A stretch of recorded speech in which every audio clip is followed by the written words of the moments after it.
Welcome to Koya calling. Yes, അതെ, നമ്മുടെ വിശ്വാസികളുടെ ഏറ്റവും പ്രിയപ്പെട്ട ഷോ കോയ കോളിംഗ്. ആ, പറയൂ. ആരാണ്?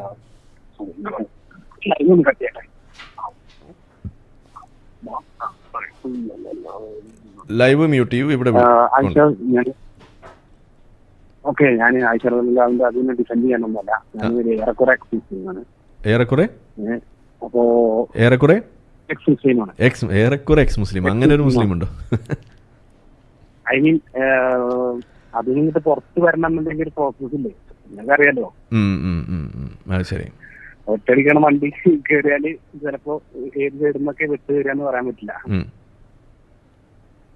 ആ പ്രോസസ് കൂടി ഇങ്ങനെ കടന്നു പോവാ. അപ്പൊ ആയിഷാവിന്റെ 6-ാം വയസ്സില് 9-ാം വയസ്സിൽ പൂത്തില് അതൊക്കെ അംഗീകരിക്കും ഞാന്.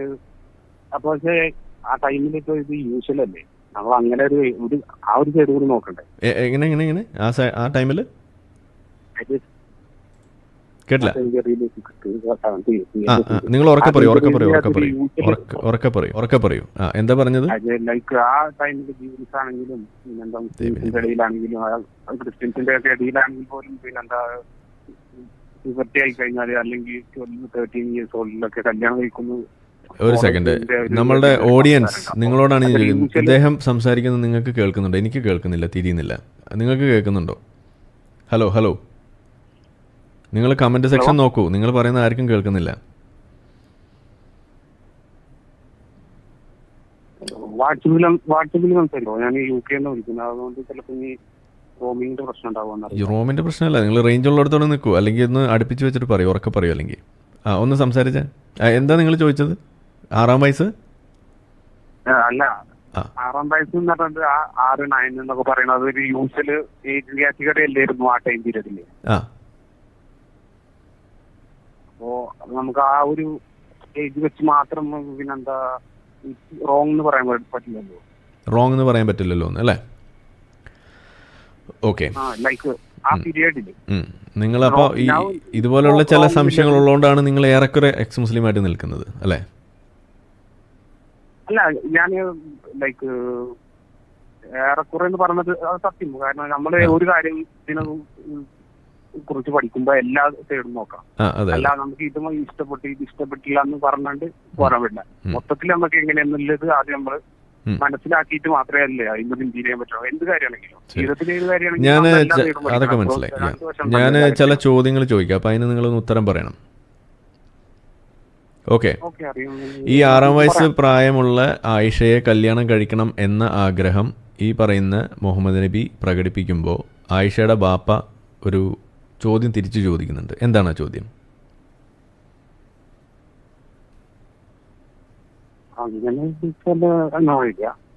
ആ ചോദ്യം നിങ്ങൾ കേൾക്കണ്ടേ, അറിയണ്ടേ? അപ്പൊ നിങ്ങൾ പറഞ്ഞത് അന്ന് അത് അവിടെ ഒരു നോർമൽ പ്രാക്ടീസ് ആണെന്നാണ് പറയുന്നത് അല്ലേ? നോർമൽ പ്രാക്ടീസ് ആണെന്നുണ്ടെങ്കിൽ അബൂബക്കർ എന്തിനാണ് ആ ചോദ്യം ചോദിക്കുന്നത്? അബൂബക്കർ ചോദിച്ച ചോദ്യം എന്താ? അവള് കുട്ടിയല്ലേ എന്നാ ചോദിച്ചത്. ലൈക്ക് അങ്ങനെയാണെങ്കിൽ പോലും അല്ല, ഞാൻ ചോദിക്കണത് അതാണ്. നിങ്ങൾ നോർമൽ പ്രാക്ടീസ് ആണെന്നുണ്ടെങ്കിൽ അബൂബക്കർ ആ ചോദ്യം ചോദിക്കേണ്ട കാര്യമുണ്ടോ? ഓക്കെ മുഹമ്മദ് ആയിക്കോട്ടെ എന്ന് പറയണ്ടേ? അതല്ലേ വേണ്ടത്?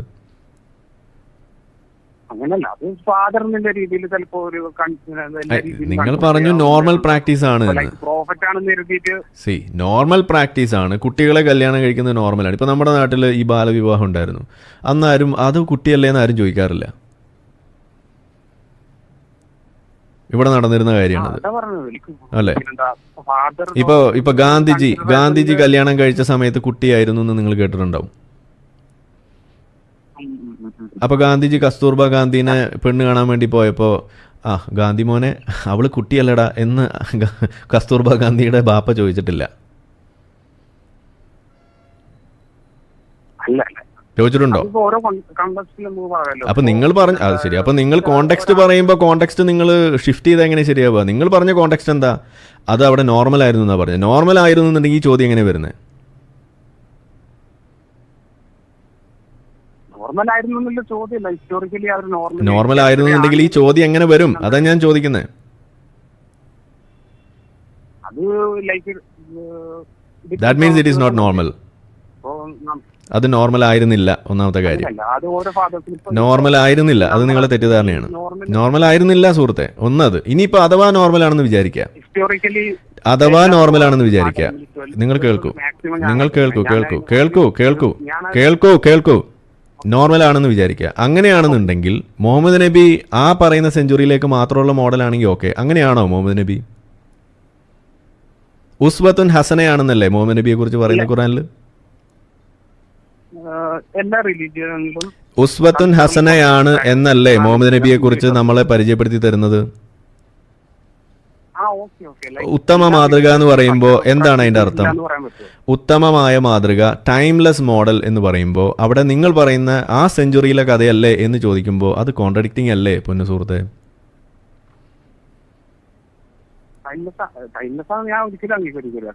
നിങ്ങൾ അംഗീകരിക്കണ്ടോ ഇല്ലയോ എന്നുള്ളത് എന്റെ വിഷയമല്ല, ഖുറാനിലുള്ള കാര്യമാണ് ഞാൻ ചോദിക്കുന്നത്, ഇസ്ലാം പഠിപ്പിക്കുന്ന കാര്യമാണ് ഞാൻ ചോദിക്കുന്നത്. ഇസ്ലാമിന് അങ്ങനെ ഒരു വാദമുണ്ട്. ഇസ്ലാമിൽ അങ്ങനെ ഒരു വാദമുണ്ടോ ഇല്ലേ? മുഹമ്മദ് നബി ടൈംലെസ് മോഡലാണ് എന്ന വാദം ഇസ്ലാമിൽ ഉണ്ടോ ഇല്ലേ? ഉണ്ട്. അതുകൊണ്ടാണ് നമ്മൾ മുഹമ്മദ് നബിയുടെ 6-ാം വയസ്സിൽ കെട്ടിയതും 9-ാം വയസ്സിൽ പൂശിയതും നമ്മളിവിടെ വിമർശന വിധേയമാക്കുന്നത്. അതല്ലാതെ ഒരു ടൈംലെസ് മോഡൽ അല്ല, അങ്ങനെ ഒരു അവകാശവാദം ഇസ്ലാമിന് ഇല്ലാന്നുണ്ടെങ്കിൽ മുഹമ്മദ് നബി പെട്ട് പൂശ എന്തെങ്കിലും ചെയ്യട്ടെ, അത് അന്നത്തെ കാലത്ത് നടക്കുന്ന കാര്യമല്ലേ? നമുക്കത് എങ്ങനെ വിഷയമാണത്?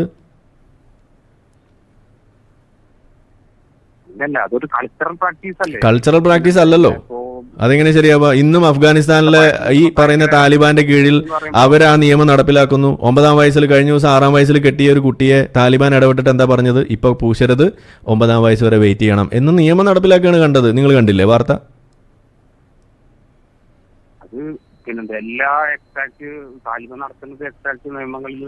താലിബാൻ നടത്തുന്നതിൽ ഇസ്ലാമികമല്ലാത്ത മുഹമ്മദ് നബി ചെയ്യാത്ത എന്ത് കാര്യമാണ് താലിബാൻ ചെയ്യുന്നത്? ഒരു ഉദാഹരണം പറയൂ.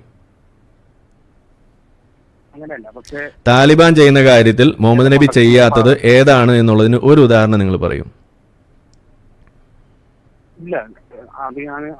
അത് അംഗീകരിക്കണം. കാരണം അത്രയും അപ്പൊ പിന്നെ എന്താ പ്രശ്നം? അപ്പൊ മുഹമ്മദ് നബി ചെയ്ത കാര്യങ്ങൾ താലിബാൻ ചെയ്യുമ്പോൾ അത് നിങ്ങൾക്ക് ഇഷ്ടപ്പെടാത്തത് കൊണ്ട് അത് ഇസ്ലാമിലുള്ള അല്ല എന്നാണോ നിങ്ങളുടെ വാദം? അത് ഇവിടെ എടുക്കില്ല.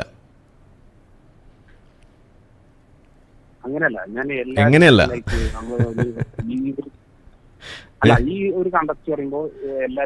ഇസ്ലാം കോണ്ടെക്സ്റ്റ് ബന്ധിതമല്ല, അതാദ്യം നിങ്ങൾ മനസ്സിലാക്കൂ.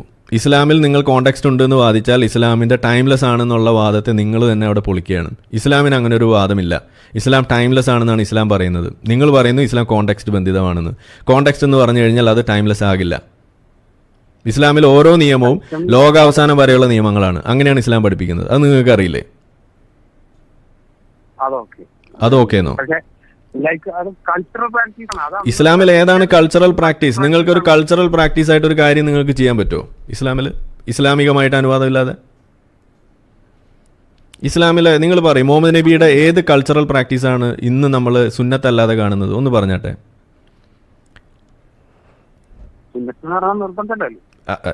അത് ശരി. അപ്പോൾ നിങ്ങൾ സുന്നത്ത് എടുക്കണ്ടെന്ന് വിചാരിക്കുന്ന തരം മുസ്ലിം ആയിരുന്ന?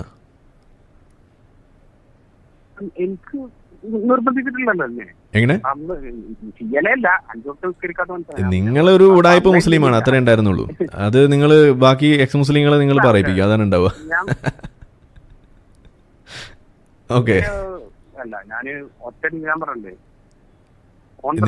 നിങ്ങളിത് ആദ്യം മനസ്സിലാക്കൂ സുഹൃത്തെ. നിങ്ങളിത് ആദ്യം മനസ്സിലാക്കൂ. അതായത് നിങ്ങൾ ഈ പറയുന്ന കാര്യം അന്വേഷിക്കാനും പഠിക്കാനും തയ്യാറായ ഒരു മുസ്ലിമാണ്. അതിനെ ഞാൻ അപ്രീഷിയേറ്റ് ചെയ്യുന്നു, അതിൽ നമുക്ക് തർക്കമൊന്നുമില്ല. പക്ഷേ നമ്മളൊരു കാര്യം പറയുമ്പോൾ നിങ്ങൾ തർക്കിക്കാൻ വേണ്ടിയിട്ട് ഈ കാര്യം പറയുന്നതും അറിയാൻ വേണ്ടിയിട്ട് കാര്യം പറയുന്നതും കേൾക്കുന്നതും തമ്മിൽ വ്യത്യാസമുണ്ട്. നമ്മളൊരു കാര്യം പറയുമ്പോൾ നിങ്ങൾ ആദ്യം മനസ്സിലാക്കേണ്ടത് കേൾക്കാൻ തയ്യാറാകൂ. ഓക്കെ, ചില കാര്യങ്ങൾ നിങ്ങൾ ബേസിക് ആയിട്ട് നിങ്ങൾ മനസ്സിലാക്കണം. ഒന്നാമത്തെ കാര്യം എന്താണ്? ഇസ്ലാം ടൈംലെസ് ആണ്. ഇത് നിങ്ങൾ ആദ്യം അംഗീകരിക്കണം. നിങ്ങൾക്ക് ഈ ഒരു അണ്ടർസ്റ്റാൻഡിങ് ഇല്ല ഇസ്ലാമിനെ കുറിച്ച്. അതുകൊണ്ടാണ് ഈ ചോദ്യം പോലും വരുന്നത്. ഇതിനെയാണ് ഞാൻ തിരുത്താൻ നോക്കുന്നത്. അപ്പോൾ നിങ്ങൾ വീണ്ടും വീണ്ടും ഈ ടൈംലെസ് ആണ് എന്ന ഇസ്ലാമിൻ്റെ വാദത്തെ നിങ്ങൾ മറന്നുകൊണ്ട് അത് കൾച്ചറൽ പ്രാക്ടീസ് അല്ലേ എന്നാണ് ചോദിക്കുന്നത്. ഇസ്ലാമിൽ ഇസ്ലാമിക് കൾച്ചർ എന്ന് പറഞ്ഞൊരു സാധനം ഇല്ല. ഇസ്ലാമിൽ നിങ്ങൾക്ക് കൾച്ചറിൻ്റെ ഭാഗമായിട്ട് ഒരു കാര്യം ചെയ്യാൻ പറ്റില്ല. ഒരു കാര്യം പോലും ഇസ്ലാമിൽ നിങ്ങൾ കൾച്ചർ എന്ന് പറഞ്ഞിട്ട് കാണാൻ കഴിയില്ല. ഇസ്ലാമിൽ ഒരു മാതൃക ഉണ്ടെങ്കിൽ മാത്രമേ നിങ്ങൾക്കൊരു കാര്യം ചെയ്യാനുള്ള അനുവാദമുള്ളൂ. അല്ലെങ്കിൽ നിങ്ങൾക്കത് ചെയ്യാനുള്ള അനുവാദമില്ല. അത്രയേ ഉള്ളൂ. അനുവാദമില്ല, അത്ര തന്നെ. ഓക്കെ, അവിടെ കൾച്ചർ എന്ന് പറഞ്ഞിട്ടൊരു എലമെൻറ്റ് നിങ്ങൾക്ക് പൊക്കിക്കൊണ്ടുവരാൻ കഴിയില്ല. ഒരെണ്ണെങ്കിലും നിങ്ങൾക്ക് കാണിച്ചു തരാൻ പറ്റുമോ? ഒരെണ്ണം പറയൂ. ഇസ്ലാമിൽ കൾച്ചർ എന്ന് നിങ്ങൾക്ക് കാണാവുന്ന ഒരു കാര്യം നിങ്ങൾ കാണിച്ചു തരൂ. അങ്ങനല്ല, ലൈക്ക് ഇസ്ലാമിൽ 7th century സ്ലേവറി ഉണ്ടായിരുന്നു. ഇപ്പോഴും അതുണ്ടല്ലോ ഇസ്ലാമിൽ. ഇപ്പോഴും സ്ലേവറി ഉണ്ടല്ലോ. യസീദികളെ പിടിച്ചുകൊണ്ട് പോയിട്ട് അടിമച്ചന്തയിൽ കൊണ്ടുപോയി വിറ്റതും അവിടെ പൂശിയതും നിങ്ങൾ അറിഞ്ഞിട്ടില്ലേ?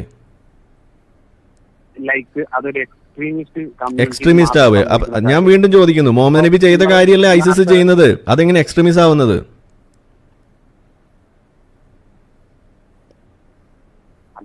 അതാണ് പറഞ്ഞത്. നിങ്ങൾ നേരത്തെ പറഞ്ഞ ഒരു എവല്യൂഷൻ. എന്ത് എവല്യൂഷൻ?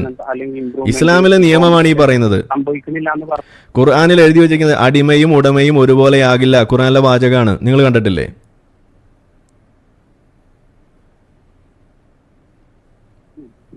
കണ്ടിട്ടുണ്ടോ? കണ്ടിട്ടുണ്ടോ? അടിമയും ഉടമയും ഒരുപോലെയല്ല, തുല്യരല്ല. ചിലർക്ക് ചിലരെക്കാൾ കൂടുതൽ നാം നൽകിയിരിക്കുന്നു. അള്ളാഹു മഹാനാണ്. ഇതാണ് ഇസ്ലാമിൽ ഖുർആനിൽ എഴുതി വെച്ചിരിക്കുന്നത്. നിങ്ങൾ കണ്ടിട്ടുണ്ടോ? എന്ത്? എങ്ങനെ? ബിലാൽ റളിയല്ലാഹു അൻഹു അടിമയായിരുന്നു. എന്നിട്ട് ആ അടിമയെ മുഹമ്മദ് നബി എന്താ ചെയ്തത്? വെറുതെ വിട്ടോ? മുഹമ്മദ് നബി മരിക്കുമ്പോഴും ബിലാൽ അടിമ തന്നെയാണ്. അതറിയോ?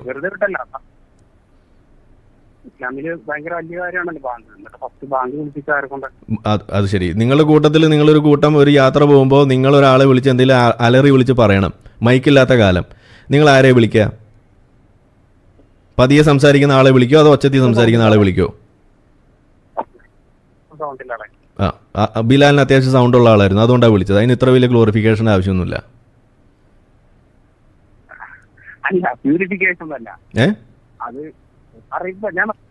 പോട്ടെ, ഈ ബിലാലിന് എങ്ങനെയാണ് ഇസ്ലാമിന്റെ കയ്യിലേക്ക് കിട്ടിയെന്നുള്ളതിന്റെ കഥ നിങ്ങൾക്ക് അറിയോ? എന്തിനാ പൈസ കൊടുത്ത് വാങ്ങിച്ചത്? എന്തായിരുന്നു ബിലാൽ ചെയ്ത തെറ്റ് അവിടെ? എന്തിനായിരുന്നു ബിലാലിനെ മർദ്ദിച്ചത് ഖുറൈശികള്?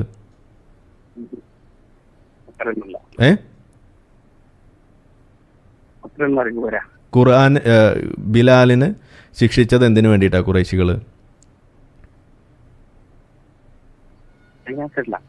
കഅബയിലേക്ക് തൂറിയിട്ട് തീട്ടം വലിച്ചെറിഞ്ഞിന്.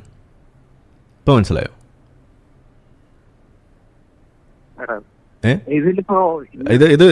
ശരി, നിങ്ങൾ ചാടല്ലേ? ഇത് കേട്ടിട്ടുണ്ടോ കഥ? കേട്ടില്ല. അപ്പൊ അത് കേൾക്കണ്ടേ?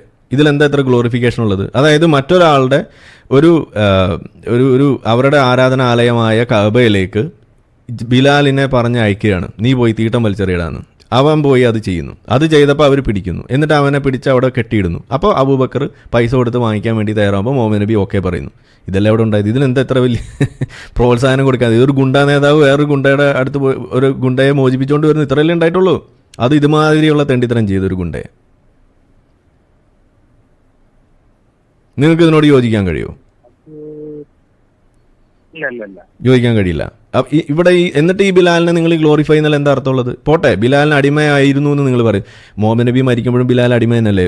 മുഹമ്മദ് നബി മരിച്ചു കഴിയുമ്പോൾ ബിലാൽ ചോദിച്ചുകൊണ്ട് നടക്കുന്നുണ്ട് ഉമറിനോട്, അബൂബക്കറിനോട്, എന്നെ നിങ്ങൾ എന്താ ചെയ്യാൻ ഉദ്ദേശിക്കുക? ഒന്നുകിൽ എന്നെ മോചിപ്പിക്കുക, അല്ലെങ്കിൽ എന്നെ ഒന്ന് അടിമയാക്കി വെക്ക്, എന്തെങ്കിലും ഒന്ന് തീരുമാനിക്കുക, എൻ്റെ പൊന്നണ്ണന്മാരെന്ന് ചോദിച്ച് പിന്നാലെ കൂടിയിരിക്കുകയായിരുന്നു ബിലാൽ. അതറിയോ?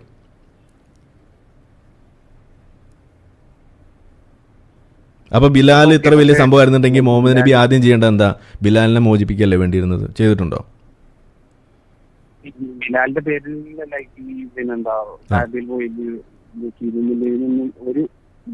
എന്താണ് എന്താണ് കേട്ടില്ല? ബിലാലിന്റെ പേരിൽ അലിഗേഷൻ ഒന്നല്ല, ഞാൻ ചരിത്രത്തിലുള്ള കാര്യമാണ് പറഞ്ഞത്. ഇതൊക്കെ ഇവിടെ നാട്ടിൽ പാട്ടായിട്ടുള്ള കാര്യം. നിങ്ങൾ കേട്ടിട്ടില്ലെങ്കിൽ അതെന്റെ പ്രശ്നമല്ല. That's ignorance. Your ignorance. അതെ, പറഞ്ഞു തന്നല്ലോ. പഠിച്ചോളൂ, പോയി അന്വേഷിക്കൂ, പഠിക്കൂ. ബിലാൽ തീട്ടം വാരി എറിഞ്ഞു, ഗൂഗിളിൽ സെർച്ച് ചെയ്യുക, അപ്പോൾ നിങ്ങൾക്ക് കിട്ടും. ഓക്കെ ഓക്കെ കാര്യമില്ല. ഏ നമ്മള് എന്താണ് കാര്യമില്ല, നമുക്കൊരു എന്താ നിങ്ങൾക്ക് സ്വന്തമായിട്ട് അന്വേഷിക്കാൻ കൈയില്ലേ, കഴിവില്ലേ? നേരിട്ട് പറഞ്ഞു തന്നാൽ അത് നിങ്ങൾക്ക് വിശ്വാസമില്ല. നേരിട്ട് അന്വേഷിക്കാൻ പറഞ്ഞാൽ അത് നിങ്ങൾക്ക് സാധിക്കും. പിന്നെ എന്താ വേണ്ടത്? നിങ്ങളുടെ ജീനിലേക്ക് ഞാൻ എഡിറ്റ് ചെയ്ത് ചേർക്കണോ? എങ്ങനെ? അതെ, ചരിത്രം ഇവിടെ ഉണ്ട്, നിങ്ങൾ പോയി അന്വേഷിക്കൂ. ചരിത്രം ഞാനിപ്പോൾ ഹദീസ് ഇപ്പോൾ ഞാൻ നിങ്ങളോട് പറഞ്ഞാൽ നിങ്ങൾ ഹദീസ് സഹീഹ് അല്ല എന്ന് പറയും. ഇതല്ലേ നിങ്ങൾ സ്ഥിരം പരിപാടി. അതിവിടെ എടുക്കില്ല. നിങ്ങൾ പോയി അന്വേഷിക്കൂ. ഓക്കെ, നിങ്ങൾ ഗൂഗിൾ സെർച്ച് ചെയ്താൽ കിട്ടുന്നത്. ഇന്നത്തെ ഇൻ്റർനെറ്റിൻ്റെ യുഗമല്ലേ, ചാറ്റ് GPT ഉണ്ടല്ലോ, നിങ്ങൾ ടൈപ്പ് ചെയ്യൂ. ഓക്കെ, അന്വേഷിക്കൂ, കണ്ടെത്തൂ. എങ്ങനെ? നിങ്ങൾ കാര്യമായിട്ട് പോയി അന്വേഷിക്കും. ഓക്കെ, അതൊക്കെ അവിടെ കിടക്കുന്ന സാധനങ്ങളാണ്. നമുക്ക് ഇപ്പോൾ ഇവിടെ ഇരുന്നിട്ട് അത് ഇങ്ങനെ എടുത്ത് പറയാൻ പറ്റില്ല. നിങ്ങൾ പോയി അന്വേഷിക്കൂ, അതൊക്കെ അവിടെ ഉണ്ട്. ഓക്കെ, നിങ്ങൾ ഒന്നുകൂടി ഇരുന്ന് സംസാരിച്ച് കൂടുതൽ കണ്ടെത്തൂ. നിങ്ങൾ സമയമെടുത്ത് ചെയ്യൂ. ഇപ്പം തന്നെ വേണമെന്ന് പറഞ്ഞാൽ നടക്കില്ലല്ലോ. ഞാൻ ചരിത്രം കൈപിടിച്ചിട്ടല്ലല്ലോ ഇരിക്കുന്നത്. നിങ്ങൾ പോയി വായിക്കുക, അതവിടെ ഉണ്ട്. ജബ്ബാർ മാഷിൻ്റെ ഒരു വീഡിയോ തന്നെ കിടപ്പുണ്ട്, ബിലാൽ ചെയ്ത തെണ്ടിത്തരം. അതിനെക്കുറിച്ച് അവിടെ വീഡിയോ കിടപ്പുണ്ട്. ജബ്ബാർ മാഷ് അറിയില്ലേ?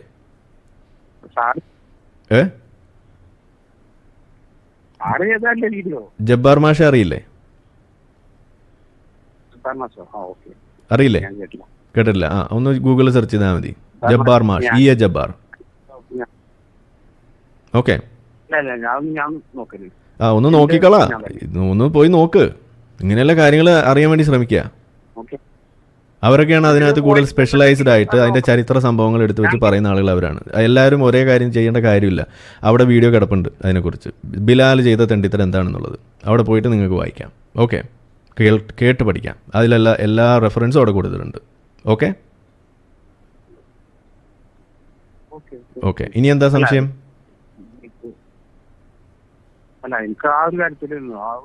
അതിപ്പോ തീരുമാനമായല്ലോ, ഇനി അടുത്തത് പറയൂ. ഉണ്ടായിരുന്നുള്ളൂ, അപ്പൊ ക്ലിയർ ആയല്ലോ. ശരി, അപ്പൊ നടക്കട്ടെ. Okay, bye. Okay, good night. ഇസ്ലാമിനെ കുറിച്ച് അറിയണമെന്ന് നിങ്ങൾക്ക് ആഗ്രഹം നിങ്ങൾ മടിയന്മാരായ നടക്കില്ല കേട്ടോ. നമ്മളെ വീഡിയോ കണ്ടുകൊണ്ടിരിക്കുന്ന ആളുകൾ ചാനൽ സബ്സ്ക്രൈബ് ചെയ്തിട്ടില്ല എന്നുണ്ടെങ്കിൽ അത് ചെയ്ത് നമ്മളെ സപ്പോർട്ട് ചെയ്യുക. മറ്റു രീതിയിൽ സപ്പോർട്ട് ചെയ്യാൻ ആഗ്രഹിക്കുന്ന ആളുകൾക്ക് അതിൻ്റെ ഡീറ്റെയിൽസ് ഡിസ്ക്രിപ്ഷനിലുണ്ട്. നിങ്ങളുടെ ഓരോ ലൈക്കും ഷെയറും അതുപോലെ കമൻ്റ് ഇടുന്നതും ഇതിൽ ഈ വീഡിയോ അതിൻ്റെ താഴെ വരുന്ന കമൻറ്റുകൾക്ക് നിങ്ങൾ പ്രതികരിക്കുന്നതെല്ലാം തന്നെ വീഡിയോയുടെ റീച്ച് കൂടുന്നതിന് വലിയ തോതിൽ ഉപകാരപ്പെടുന്ന സംഗതിയാണ്. അപ്പോൾ അതുകൊണ്ട് അതിൽ നിങ്ങൾ ഏർപ്പെടണം എന്നും കൂടി ഞാൻ അഭ്യർത്ഥിക്കുകയാണ്. മറ്റുള്ള രീതിയിലുള്ള സപ്പോർട്ട് തുടർന്നും നിങ്ങളുടെ ഭാഗത്തുനിന്നുണ്ടാവും എന്ന് പ്രതീക്ഷിക്കുന്നു.